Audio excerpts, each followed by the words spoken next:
그 한동훈 비대위원장이 세비 반납이랑 불체포 포기하자 민주당 왜 대답하지 않냐라고 얘기를 하고 비번 있어요. 공개하세요. 비번 공개하고요. 이제 수사받을 때 그 피의자들에게 비번 공개하라는 얘기 못 하잖아요. 그 우리나라 수사 체계를 얼마나 망쳐놓은 겁니까? 그리고 대통령한테 대통령 형사 불소추 특권 내려놓으라고 얘기하라 그러세요. 그러면 이제 그러면 왜냐면요 국회가 입법, 사법, 행정이요 동등한 권한이에요. 대통령 혼자 선출한 거지만 국회 선출직 300명이에요. 그럼 그쵸. 국회의원에게 특권 내려놓으라고 하면 대통령 특권 내려놓는 것과 동일한 그람수입니다. 같이 내려놔야 돼요. 같이 내려놓자? 예, 같이 내려놔야 됩니다. 그럼 이런 제안을 하려면 대통령에게 먼저 제안해라? 그러고요. 50억 특검 가기 전에 50억 수사 안 하고 도이치모터 수사 안 했잖아요. 그런 거나 하고 제도개혁 얘기하라 그러세요. 자기 손에 그 손톱 발톱에 때 잔뜩 껴놓고 남 손에 그 껴있는 내 눈에 있는 들보를 못 보고 남의 눈에 있는 티끌만 봅니까? 사실 이런 것들이 다 이재명 대표를 우회적으로 공격하는 것들이잖아요. 처음에 이재명 대표를 겨냥했다 그랬잖아요. 그 꼼수죠. 정치적 꼼수죠. 왜냐하면 항상 이런 걸 얘기를 하면서 국민의힘은 그렇지 않다. 근데 민주당은 그렇다라고 얘기를 하면서 그러니까 이분들은요. 2년 동안 정책이 민주당 공격하는 것 말고는 없어요. 이재명 감옥 넣으려고 하는 것 말고는 없어요. 이건 국정 운영의 자세가 아니에요. 그 한동훈 비대위원장이 처음에 취임할 때 얘기를 했던 게 운동권 청산 얘기를 했어요. 운동권 컴플렉스 있는 사람이에요. 그래서 운동권이셨잖아요. 외대 총학생회장까지도 하시고 한 말씀 하신다면. 뭘 한 말씀이에요. 운동권이 그 전두환 독재 정권, 노태우 정권 87년 그 대통령 직선제의 가장 큰 수혜자가 누군지 아세요? 누군가요? 윤석열 대통령이에요. 대통령 직선제 없고 내각제 있었으면요. 대통령 안 돼요. 그러잖아요. 외부에서 와갖고 직선제 제도의 가장 큰 폐해예요. 저는 초짜들이 대통령 되는 게. 그럼 저거 누가 만든 줄 아세요? 우리가 만든 거예요. 운동권들이 만든 직선제의 가장 큰 수혜자 윤석열 대통령. 본인도 지금 대권에 들먹이는 게 검증되지 않았음에도 불구하고 인기 좀 있으면 직선제의 수혜를 받을 수 있다라고 하는 그 제도를 만든 게 우리입니다. 본인들이 수혜 받는 것은 땡큐. 이거 만든 거에 대해서는 부정.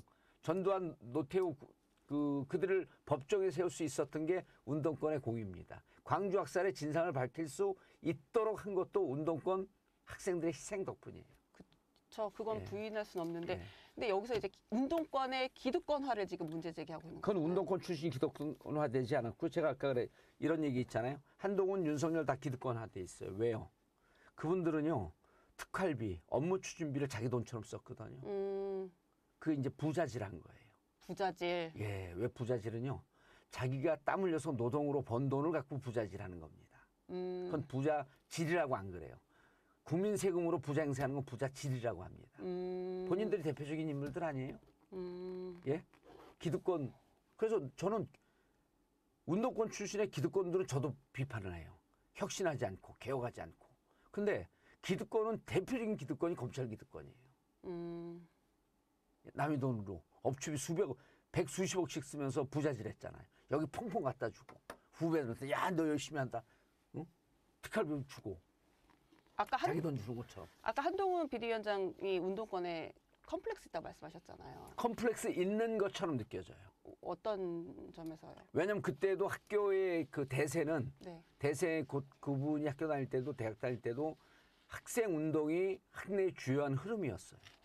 그분들이 정의롭고 그다음에 그 개별 고시방에 가서 고시 공부하는 사람들이 개인의 이해에 함몰된 좀 이기적인 집단들 이렇게 인식될 때예요. 그때. 아마 그런 거에 대한 심한 컴플렉스가 있었던 것 같아요. 그리고 운동권들이 자기 희생하고 자기 헌신하면서 사회가 이렇게 만들어진 건 보지 않고 그때 너네들 나 비판했지. 나 이제 이렇게 성공했으니까 내가 너희도 공격할래. 이렇게 느껴져요. 그냥 느낌입니다. 느낌적 느낌.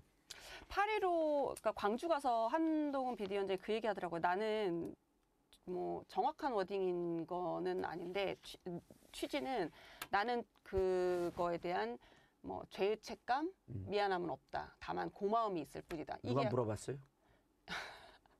이게 약간 그 세대의 교체 흐름의 그 맥락에서 조금 얘기를 하려는 거 아닌가라는 생각이 좀 들긴 하던데. 무의식중에 자기가 그런 컴플렉스가 있으니까 물어보지도 않았는데 얘기를 했나 보죠.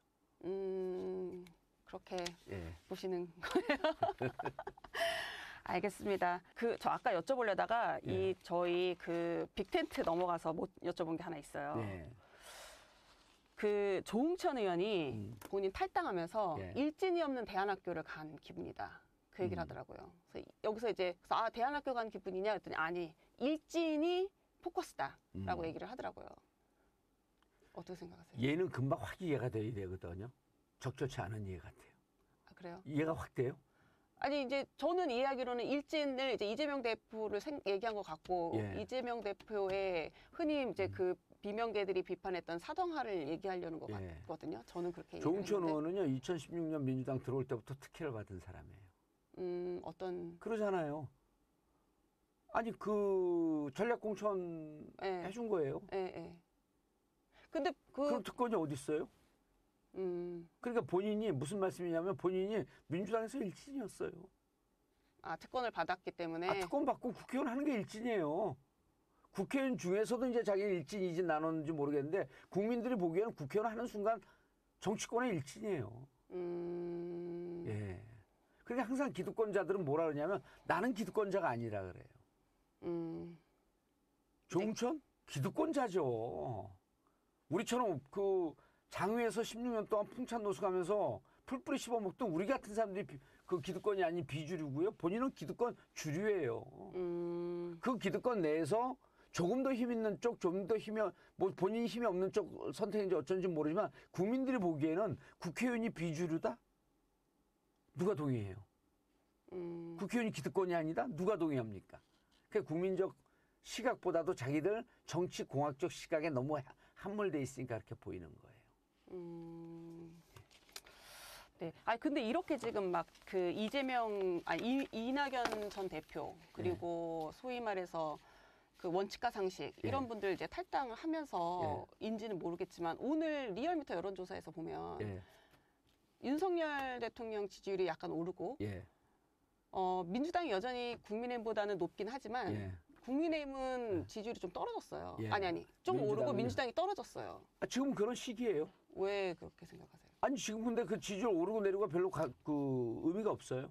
총선 많이 남았거든요. 그래서 지금은 국민의힘의 시간이에요. 지금 탈당하는 사람들의 시간이에요. 포커스가 거기 맞춰지잖아요. 컨벤션 효과죠. 밴드웨건 효과. 그러나 파동에서 민주당의 파동이 제일 올라갈 때 4월 10일 날 선거를 딱 치르는 거예요. 파동을 타는 거죠. 흐름을. 알겠습니다.